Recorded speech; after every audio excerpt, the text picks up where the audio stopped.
We are delighted to have Zack Subin today. He comes from the Kerner Center for Housing Innovation. There he's the Associate Research Director for leading the initiative on housing and climate research. Zack has a ERC from Berkeley, a PhD from ERC, also a MPP, Master in Policy, also from Berkeley. And before that, he did math and physics at Harvard University. And as you see, there is a lot of potential collaborations about housing policy and transportation policy. And without further ado, welcome, Zack.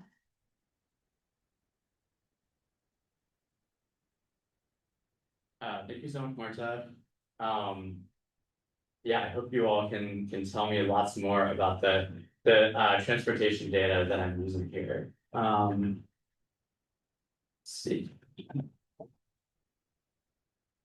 All right, so I'm going to I'll skip to the conclusion so that I don't keep you all too much waiting. So I'm gonna go through kind of 3 sections of the talk, and here are the kind of the takeaways from each of the 3 sections. So states have the potential to reduce vehicle miles traveled by unlocking infill housing in their existing lower VMT neighborhoods, up to on the order of 70 million tons of CO2 avoided by 2033 nationwide in an ambitious scenario. The average VMT of neighborhoods in which housing is being developed in the US is actually trending down, but this is more to a decline in development in higher VMT neighborhoods than an increase in development in lower VMT neighborhoods. And there's momentum building for really fundamental reforms to housing policy around the country, including in California.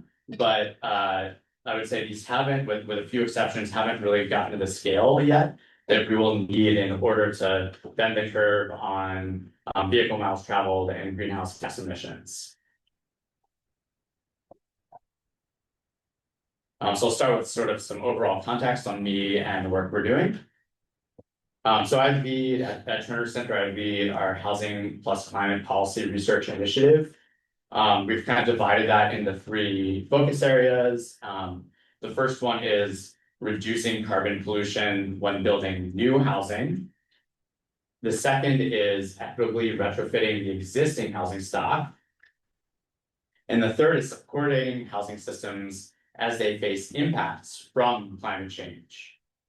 So most of what I'm going to be presenting today is on the first of these 3. So as a framing, not sure how much you all maybe know this already. The US is quite a global outlier for how much we drive and how much of our CO2 pollution comes from on-road transportation.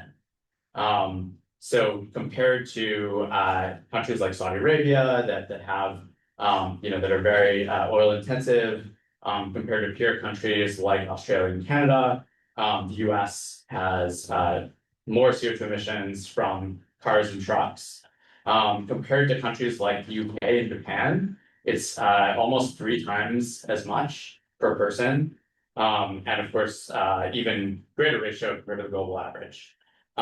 If you looked at other emissions sectors, you would not see such a big ratio. So if you look at industry or agriculture or electricity generation, the US is still emitting more per person than several times global average, but not nearly as skewed as in transportation. I would argue it's no coincidence that the US also is an outlier in its prevalence of single-family zoning. So this chart is a few years old, but it's still basically true, notwithstanding one bill that's on the governor's desk right now and a few other small things that passed recently. Nearly all of the Barria's landmass that is in which is legal to build a house, it's illegal to build an apartment. Roughly 85% of the Bay Area. This chart is actually put together by another unit on campus called the Othering and Belonging Institute. This goes back to 50s and 60s when you had a real wave of tightening land use policy, what we call down zonings, or reducing the amount that cities allow you to build on a given parcel. And that really kind of baked in car dependent land use around the Bay Area and around the country. But if you superimpose over that map how much people have to drive on a typical day to accomplish their activities, you actually see a really wide spectrum. So this is data from Replica, which I'll be relying on a lot over the course of this talk.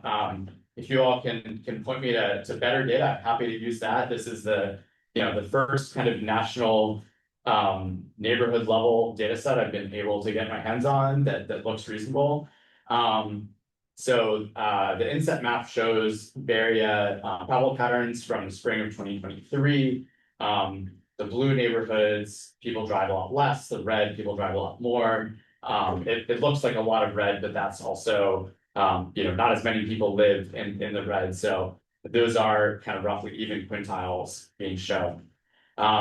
So if we could enable more housing in those blue areas rather than having housing built in red areas, we could, in principle, address this biggest source of carbon pollution.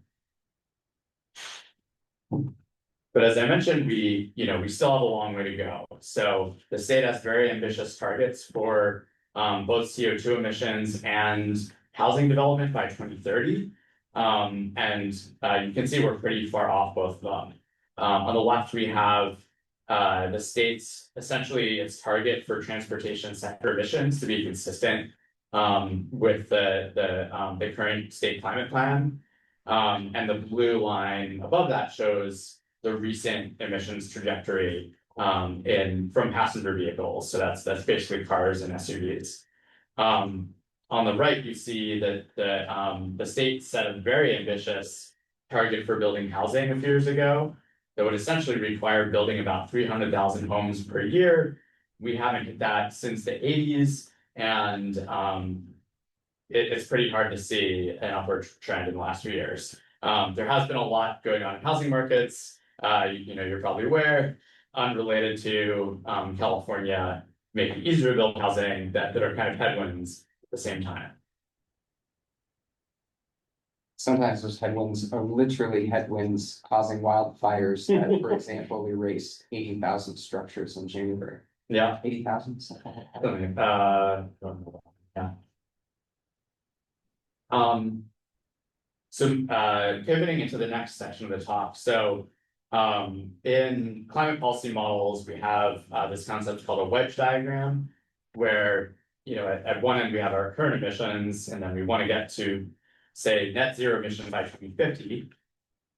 So each of those wedges, don't try to read all of the individual things, but each of those wedges is a different strategy to reduce emissions. And they're organized by sector. So if I move the arrow, it won't be in the same place on the screen. So in the blue, you have electricity. In the red, you have industry. And you can see there's like a very thin line there for vehicle miles traveled reduction. But most of the models that run these analyses don't have a good representation of housing policy and kind of land use policy. So I would argue they're underestimating the potential for VMT reduction and for housing to contribute.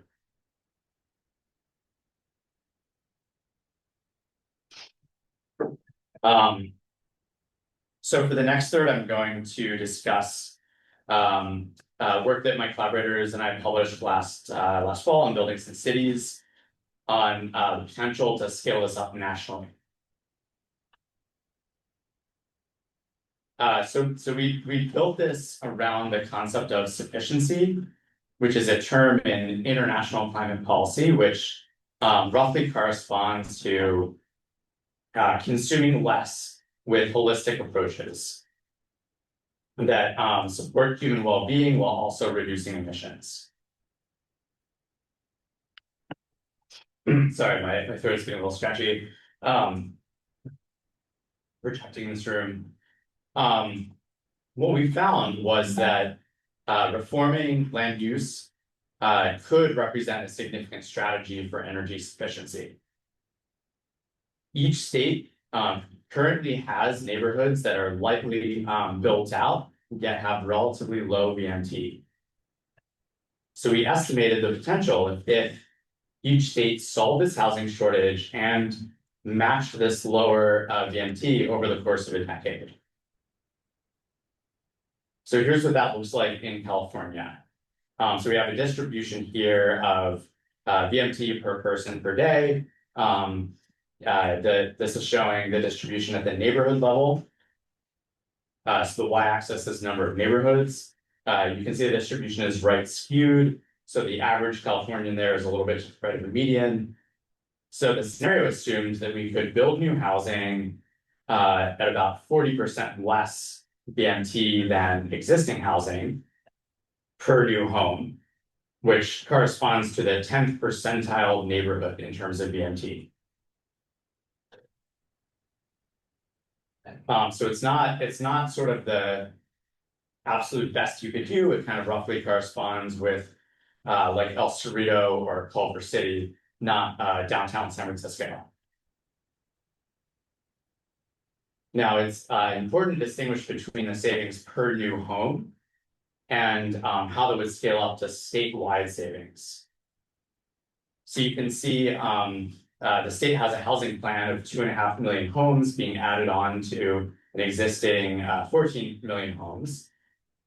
So when you do the math, that 40% VMT reduction corresponds to about a 6% reduction in statewide VMT per person. Right, if you're saving 40% per new home, but you're only adding about 17% to the housing stock.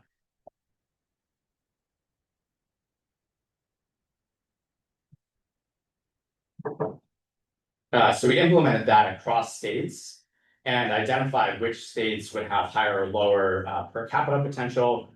States that tend to have a greater housing shortage or where people tend to drive more would have a bigger potential.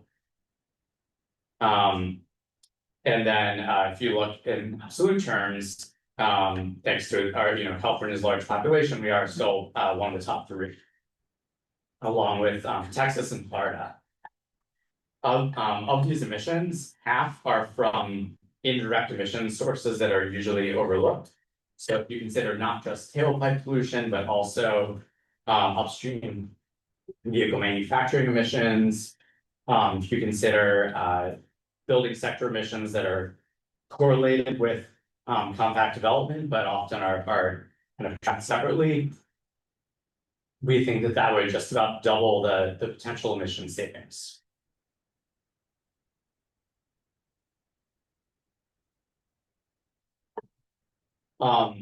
We also compared the VMT data to Latch. So we compared Replica to Latch. As far as I know, this is the first time that this has been done at a national scale with a mobile device fixed data set. And it's kind of interesting. So if you look at the relationship between VMT and population density, there's kind of a break point, 300 people per square mile. So this is a log linear scale. So the y-axis is relative to the population average, and the x-axis is the log of population density. So from basically a kind of low density suburb all the way to very high density, Replica and Latch have almost the same relationship between VMT and population density. Both of them are doing weird things below 300 people per square mile, but that's kind of outside the scope of what would be most important for this particular study. We also found that Replica had a more realistic distribution. It's right skewed, as I mentioned. Now we're showing per person rather than per neighborhood in terms of so this is sort of a weighted histogram rather than a pure histogram of neighborhoods. That right skew matches both theory and research. And the kind of overall average also better matches, you know, if you just look up the, you know, how many trillion BMT Americans drove in 2023, Replica was much closer than Latch. You can also interestingly see a little bump for the New York City metro area.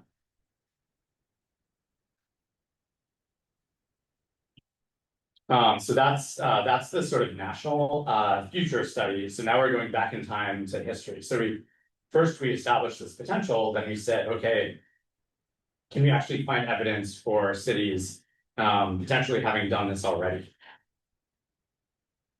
So this is research that was published as a blog in May by my collaborator Dwayne Underreiner and I. And we've overlaid historical housing development with current BMT patterns.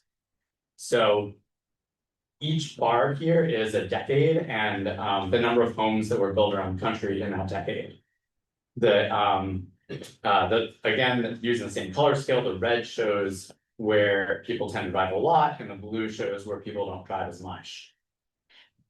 So I want you to notice 4 things. First, if you look at the bar to the left, you'll see that pre-1940, we actually built a lot of the low BMT housing that currently exists already by then. Second, you can see a peak in housing production from the 1970s through the 2010s, and that was characterized by relatively sprawling, car-intensive housing development. Third, there's a huge decline in that bar from the 2000s to the 2010s, and that leads directly into today's housing shortage. But we didn't see an equal decline everywhere. So we actually saw a relatively greater decline in the orange, in the high BMT locations, than we did in the blue, the lower BMT locations. So it's good news and bad news. The bad news is we're not building enough housing. The good news is where we are building housing, we're seeing a shift for the first time in 50 years towards lower BMT locations.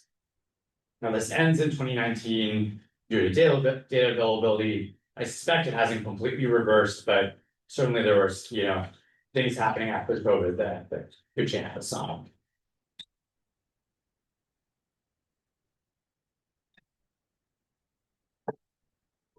So comparing California to the US as a whole, it's actually a pretty similar story, aside from kind of different axes and different levels at the beginning of 1940. But we do see quite varied conditions around the country. So now I'm going to be showing greater metro areas. These are all going to be combined statistical areas. First we have Denver, which is an example of mixed growth. A lot of housing has been added in recent decades, but a little bit tilted towards higher VMT. Yeah, sorry. Mhm. What scale are you guys evaluating this at? Is it at the county scale? Census block group. Census block, thank you. Census tract. Census tract, thank you guys. Appreciate it. Yeah. So then we have Charlotte, which is nearly all of its housing growth has been going to higher VMT locations. But it has been building a lot of housing. Then at the other end of the spectrum, we have the Bay Area and then New York City Metro. We have a lot of lower VMT neighborhoods, but we're not building very much. New York is kind of extreme. So again, this is the entire metro area covering 4 states. And nearly every person living in that metro area is in the blue in a very low VMT neighborhood from a national perspective. These are sort of equal quintiles in terms of national population. But New York basically stopped building housing in 1940. We do have a few standout metros, however, where we're seeing persisting housing development and a lot of that housing is going into lower VMT neighborhoods. So Seattle is kind of a prime example. And in fact, the state of Washington as a whole has reduced VMT more than any other state per person over the past few decades. There's Portland is maybe another example similar to Seattle, and then there's some more surprising examples like Salt Lake City. It doesn't have as many very low VMT neighborhoods, but a lot of the housing that it's been building have been going into the low VMT, relatively low VMT neighborhoods. So we presented this a few months ago with some, we had with some policymakers from these places who were trying to see if we could learn from what they're doing in those places and port them to California. So I'm going to finally turn to assessing California's recent housing reforms. So as a preface, California's passed over 100 bills on housing just from like 2016 to 2023. Turner Center has a report on that. Obviously, they're not all equally big, but the state is doing quite a lot to try to unlock housing supply. One big one is related to this process called RHNA, the Regional Housing Needs Allocation, which is an 8-year cycle. It's very complicated. It's actually been around for a long time, but it was kind of like a zombie process that didn't have very ambitious targets and didn't have much enforcement. And then this cycle that's been, we're kind of towards the end of the planning phase now, depending on where you are in the state. This cycle, it's like a lot more serious. So we're studying this to see, okay, assuming all the cities fall through on their promises to the state, would that actually meaningfully move California's VMT relative to state targets? So the sequence consists of 3 steps. So first, the state has its regional housing needs determination, where it's assigning housing growth to regional governments, MPOs, such as MPC or SCAG. Then the MPOs, have a big planning exercise and a committee session, and they allocate that housing then to local governments. And then finally, the local governments put together what are called housing elements, which is a component of their plan that's actually got a parcel level data set underneath it, where they're saying to the state, we think over the next 8 years, it is feasible to see housing development on these sites, either under current law or we're promising to rezone in order to enable that housing. So each of these 3 could potentially affect VMT differently, and we kind of test them each in turn. For right now, I'm going to combine number 1 and 2. So we'll just think about the allocations to cities and then the city allocations to sites. And the question is, how do the city plans compare with that idealized scenario I showed before and compare to the state's scoping plan climate target? So in the scoping plan, which is essentially the state's climate plan that happens every 5 years, the Air Resources Board has said we need to get a 25% reduction in VMT per person by 2030 below 2019 levels. Full disclaimer, wearing my advocate hat, I signed onto a letter asking CARB to increase this target. So you can understand it's a mixture of a sort of research or a modeling and a political process. Even though I did that, I have no idea how the state could reach this target. It's like crazy ambitious. But if we achieved that scenario that I mentioned, we could get 6 percentage points out of the 25. So how are we doing? How much of that 6 might we be getting from city housing plans? So we evaluated, I have the method slide kind of in appendix, but we worked with collaborators at UCLA to process 370 local plans, and look at the neighborhood locations, the number of housing units they're saying on each of those sites relative to replica. And we've kind of bundled that into 4 scenarios here. So the first one is called optimal city plans, where each jurisdiction, we assume, is trying to kind of replicate that state scenario within its own boundaries. and of directing all of the housing to its lowest VMT quintile within the city. And that helps us answer the question, do cities have lower VMT neighborhoods within their boundaries currently? And like, what is the variance of VMT within cities as compared to the whole state? Second scenario is green allocations. So assuming each jurisdiction places housing according to its existing population, but we're then multiplying that by the number of housing units each city was assigned by the regional governments. The third is the actual city plans. Kind of a detail, but an important detail. We're weighting by the allocations, not by the city identified number of units. Cities have that's kind of, I'll come back to that. It's really hard for cities to model like how likely it is to develop. So we're not taking their total number of units as a given, we're just taking their geographic distribution as a given, and then we're assuming everybody hits their housing allocation. And then all of these are compared with the existing VMT distribution of the existing population for comparison. So the good news is each of the 4 large MPOs, Bay Area, Sacramento, Southern California, aka LA, and San Bernardino, and San Diego, all reduce VMT and their housing allocations. And you see that same pattern statewide. So that's comparing the red bars to the black bars. If you look at the optimal city plans, this was kind of surprising. So if each city just directed to low VMT neighborhoods within its own boundaries, it would get almost as far as if you did that optimization statewide. So there's enough variance within city boundaries that cities could, without considering housing economics and other kinds of things, could find low enough VMT neighborhoods within their boundaries to meaningfully affect statewide VMT.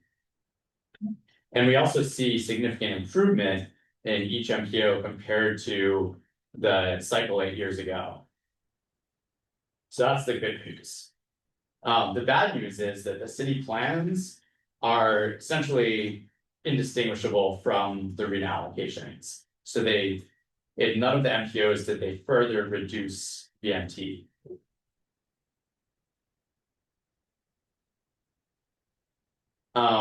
We tried to figure out what's going on at a city level, and it's essentially random as far as we can tell. The distribution is pretty normal. If you look at kind of each city as an observation, no correlations with obvious predictors.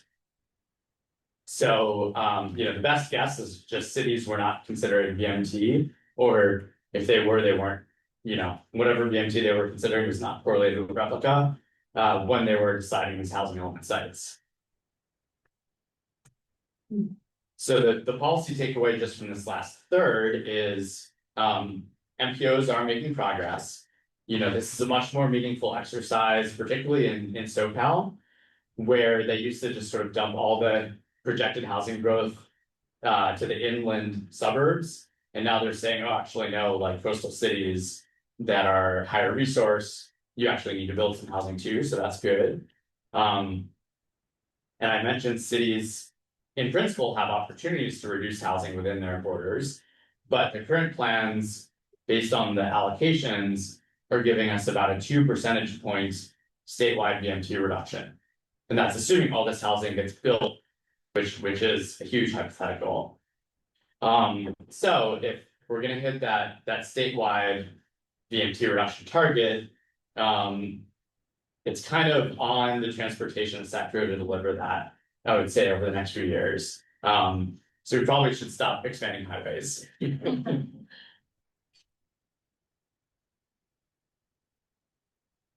Last slide here before discussion. So kind of extensions and caveats. So as I mentioned, this is all kind of relying on replica data. We did do a study last spring led by our former grad student Rachel Strangeway. I think was cross-listed in CEE as well as the planning school. And we compared Replica with Replica and Streetlight to some extent to the state and MPO travel demand models and found that they had quite different representations of low VMT neighborhoods. So we really need better, publicly usable data that and ways to kind of navigate this discrepancy. We also need to consider housing economics. So that's kind of where we're currently working with the Turner Housing Policy Simulator. It's a model of housing production at a parcel level that kind of brings in, realistic constraints on development on a given site. We're also trying to learn from recent housing reforms outside the state. It's all of this is so new. There's only a couple cities where we can get data from. Not surprisingly, Portland and Seattle are a couple of them. And then this is we've been talking about VMT, but there is some tension between VMT and fair housing. So the state's climate goals are kind of saying we should build in as low VMT neighborhoods as possible, but the state also has what's called affirmatively furthering fair housing, which essentially means we need to desegregate our neighborhoods. And that means upzoning suburbs that tend to be wealthier, they have good opportunities, good schools, good parks, etc. But they also tend to be higher VMT. So that's something we're continuing to work on. We have a project we're working on with the state on that. Marcha is helping us with that project as well. So I'm happy to go into more detail on some of the methods things or kind of answer broader questions.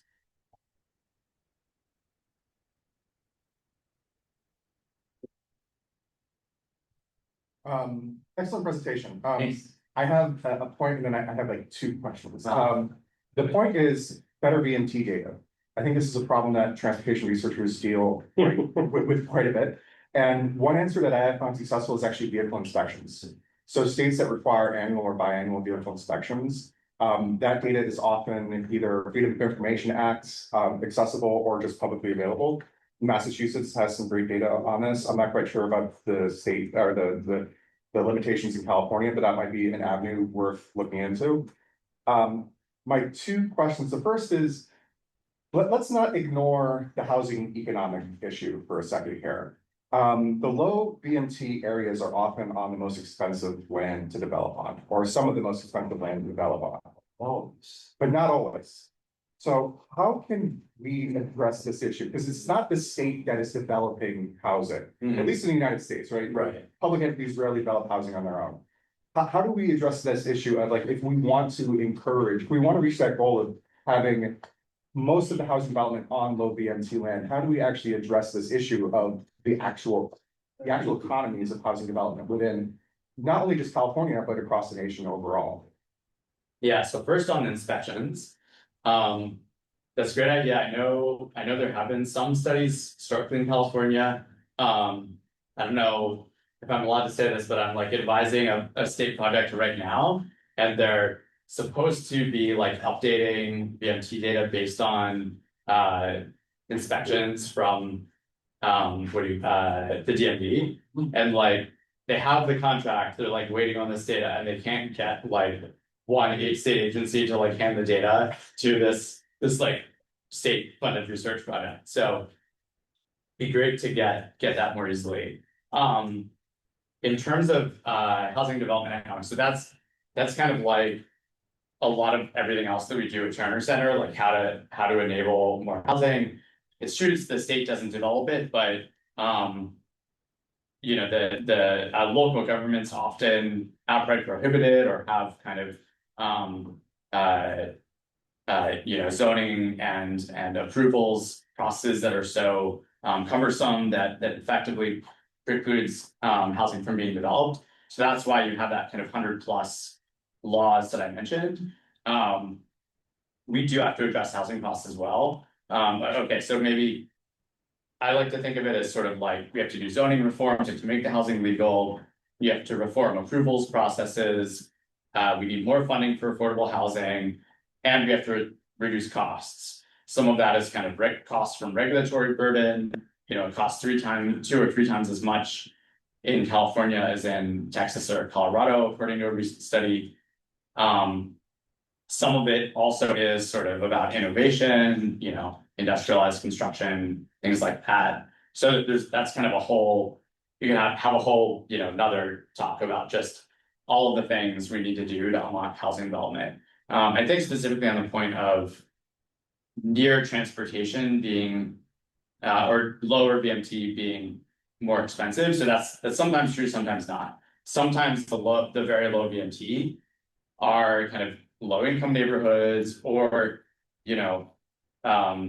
it's there's a transit stop there, but there's also like 3 highways running right next to it, so it's not actually that pleasant a place to live.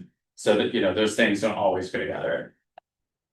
I have a comment and a question. In the comment wise, I use your replica versus large data in a proposal we wrote with Anthony and others for ARPA.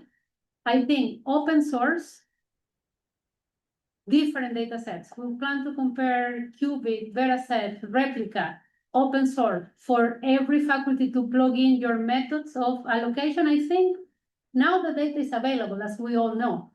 And then some are models, some are raw data. We also in Berkeley, I don't know, I was about to send you an email, DUI data, have Veraset raw data, but we're close to bridge the gap between a better VFT estimation by open source faculty working together with various data sources and not being married with one product.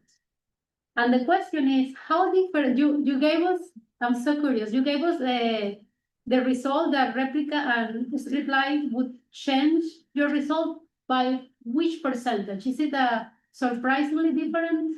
Oh yeah, okay, now I have to figure out how, okay, that's fine, yeah. The strength, the students' result, strength way. Yeah, here we go, edit, hidden slide. So this was, so this is the Bay Area. So this is comparing replica to the state's amalgam of MPO data sets. And the colored areas are 15% below regional average. See. So the red is the state, and the blue is replica. Wait. Yes. So you can see the Bay Area is kind of particularly anomalous, but you can see all of these areas on the peninsula would be identified as low VMT. You have a lot of places in, around Fremont. I think Alameda is another example, would be identified in replica, but not in the state data set. As low VMT. As The low pie in replica, we saw the tail in the right, that is for Yeah. high VMT. And by the state, you mean large? No. No, the state, so like if you go to sitecheck dot I see. whatever, it's a data set that until recently, well, I guess it's still used, it's used in how do I answer this without going on a long digression about SQL law craziness? So there are various provisions in state law that refer to low VMT. They refer to data sets that are essentially provided by the regional governments. Thank you. And I think you were starting to get at the distribution too. So part of what Rachel and I reported in this report is like, we don't even have the underlying geographies to like really analyze the distribution from the state. We just have kind of like some isolated polygons that we're trying to do our best with. Looking forward to see the report. We have 2 questions, one here and one there. Yeah, so you alluded to this a little bit earlier, but basically, I mean, Newsom just signed a law today. What is it, like Bill 44, just increasing infill housing for like coastal cities? How do you think that's gonna help with like getting that VMT target measure that we're after? Sorry, which bill? Sorry, the glare of the sun is Oh, my eyes, Right, just that time of day. yeah. Basically, Newsom just signed the bill literally today, 2 hours ago. that it's going to advance affordable infill housing in California's coastal cities, Oh, well, okay. that one, yeah. And I think that was one you were alluding to, like, at the beginning of the presentation, where it's like there's one on his desk. No, No, okay. I think that's one of the smaller ones. Okay, The one I mentioned was SP 79. oh, that one was also mentioned, yes. Did that get signed? That one has not been Okay, signed yet, yeah. it's still being called controversial. Yeah, okay, yeah, so that one would essentially be some form of like 7-story upzoning in a quarter-mile to half-mile buffer around Train station. a very convoluted definition of transit stops. More inclusive than light rail and BRT, but less inclusive than what the state calls major transit stops, which is like intersection of high frequency bus lines. So it's like, I think dedicated bus lines was the cutoff. Plus they limited it. So on the one hand, it would be like a really big deal, one of the strongest measures the state's passed in, in decades. On the other hand, it still would be a very limited geography. So like only a handful of cities that have train stations and are within the kind of counties that didn't get excluded from like when the bill was watered down. So if that passed, I think like something like that is the only thing that I think would meaningfully get us above like that 2 percentage points that I was saying the kind of current plans are getting us towards, but I don't think it's gonna get us to 6%. I think we would need like something more drastic.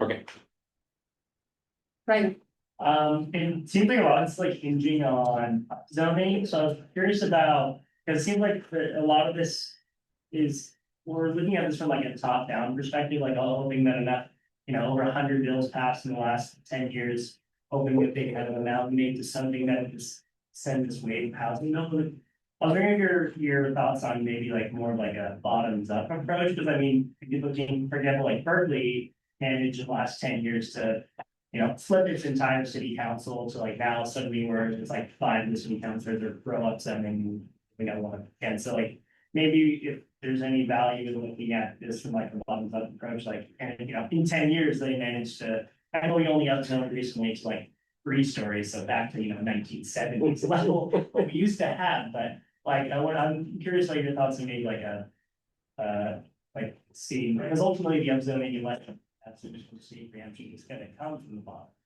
But I think I'm hoping for this top down land use preemption, but I don't know where we. I mean, I think they kind of work it's a give and take and they kind of work in tandem. So like, until 2015, 2016, cities were the only place where anything was happening. And then that got us into the housing shortage. So if you think about sort of the basic political economy, the benefits of housing development tend to accrue at larger spatial scales than the cost of housing development. Right, so like, if I'm putting up an apartment building, maybe I annoy the neighbors on that block. Maybe there's more traffic, in the nearby streets, but I'm creating homes for people that might come from the next city over, maybe lowering the wages that you have to offer for employer, supporting regional economy. But it's very difficult for like a city council member to capture those benefits. So I would say like the state preemption is like that has been the response to like local governments failing to solve this on their own. And also like as the state kind of ratchets up its sort of requirements on local governments, that often is the impetus for Berkeley, for example, to kind of do that zoning reform. A lot of what they've done in the past few years have been implicitly part of the RENA process. So they're sort of like, oh, okay, we have to do this anyway. Let's do a good job of it because we have, city councilors now who support more housing, but like without the state action there, it wouldn't necessarily have happened. Okay, so a couple of questions. The first one is simple clarification. You said that there is this plan that will reduce up to 39% DMT. Is my That was just a scenario. that scenario, the way I understood it, it means within the state allocating all the new housing to the neighborhoods that have the highest density. That would be the rule. And you mean at the state level? So basically putting everybody in LA and San Francisco, as opposed to doing it within each jurisdiction. Okay, so from a scientific point of view, that seems to be the hypothesis that if you keep adding density to already dense locations, you are basically going to get the same DMT per capita, right? Correct. So what is the evidence that that is going to play that role, and that is not better to select another location that perhaps right now it's a very bad place that has low density and a lot of DMT, and trying to give it the characteristics of a town that is performing well. So how do you test those competing hypotheses? Yeah, it's a great question. The simple answer is I don't know how to run a travel demand model and don't plan to while I'm at Turner Center. So the data set that I'm relying on is the existing travel patterns. I think in some ways it's a conservative assumption that I'm assuming people will take on the VMT of the neighborhood they move into as they densify, because if anything, as those neighborhoods densify, their VMT per person would tend to go down further.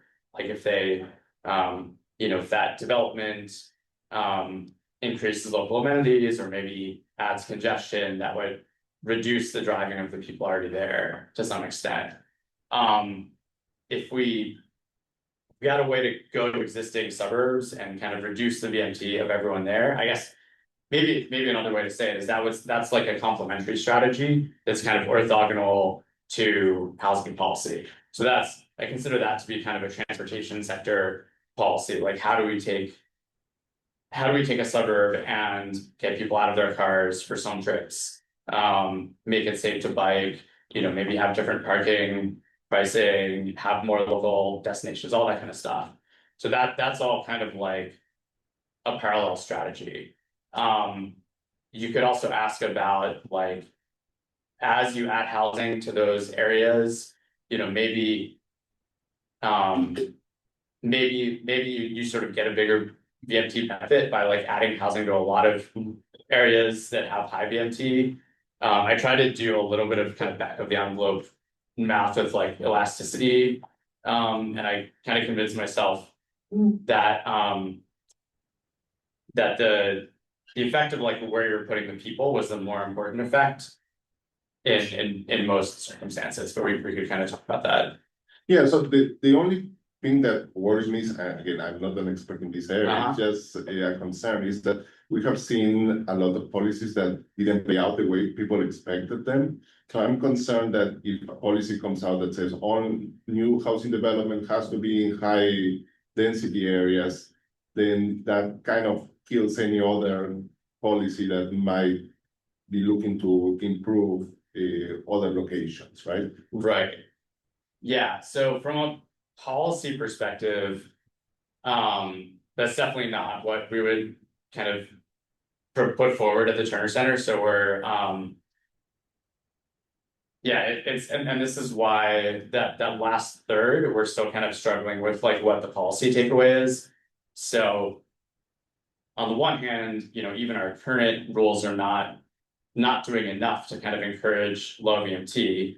On the other hand, a lot of the other work that we're doing, I think, suggests that we need to kind of enable housing in much broader areas and not kind of add more constraints and say, oh, you can only add housing in these small locations. One argument from an environmental perspective that I'm trying to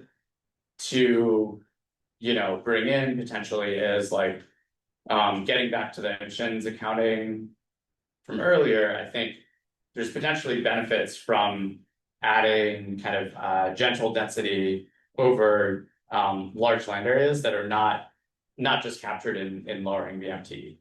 Right, so reducing building emissions if you have more compact developments, avoiding land conversion. So perhaps if we had better accounting for all of that, then that would be another way to sort of not have a micro focus on just minimizing VMT.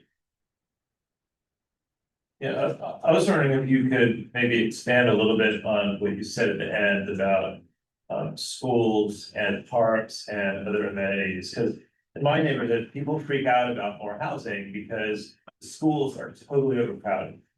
Right, and so, is this chicken and egg thing? I mean, I think you sort of need to add, in addition to housing, you need schools, you need amenities, you need other things.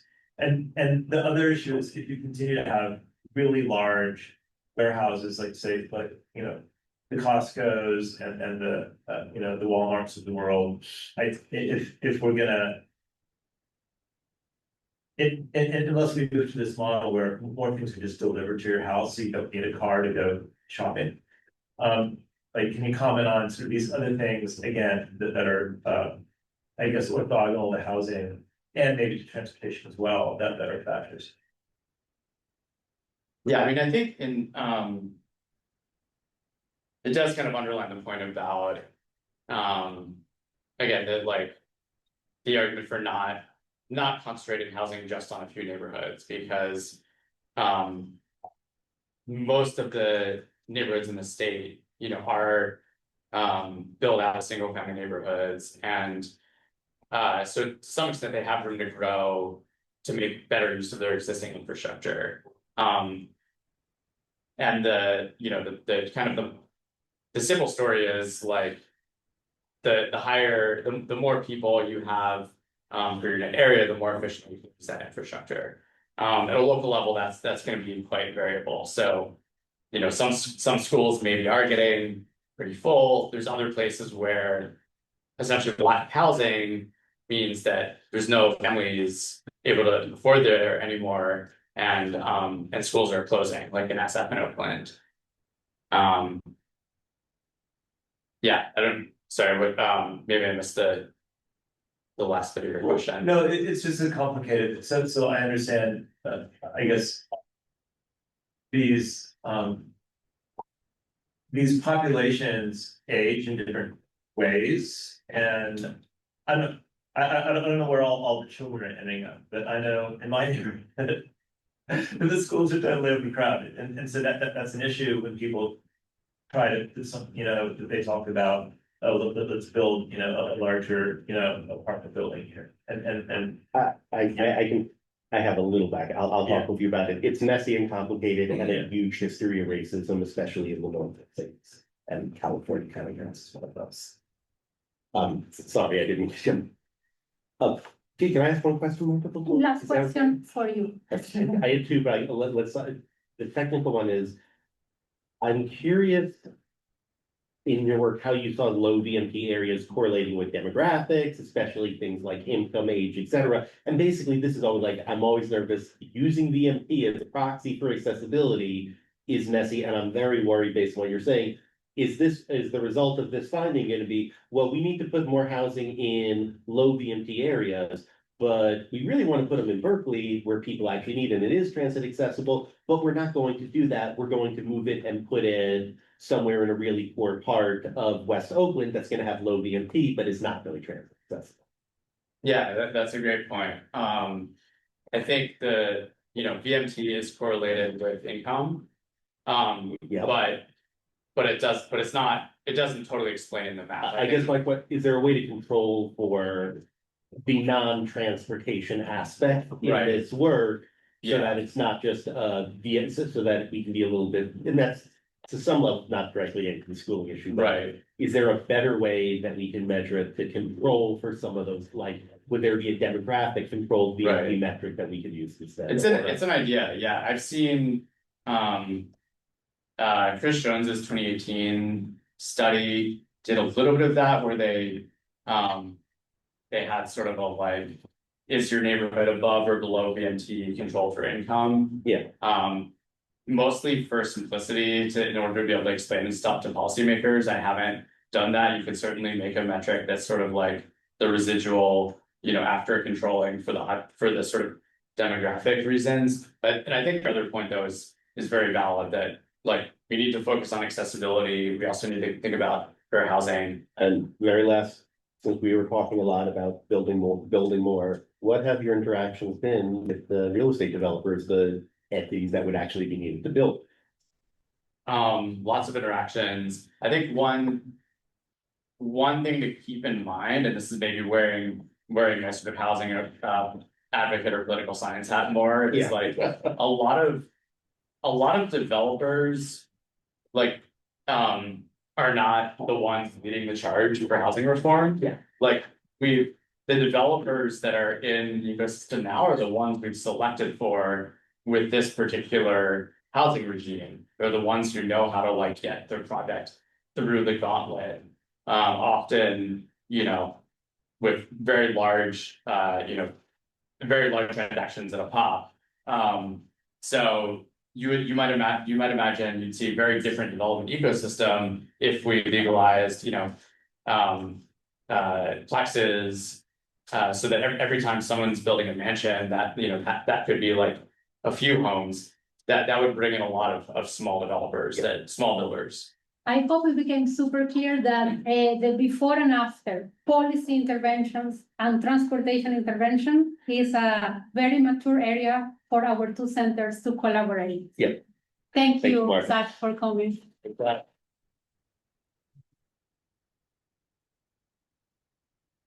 Oh. Yeah. Yeah.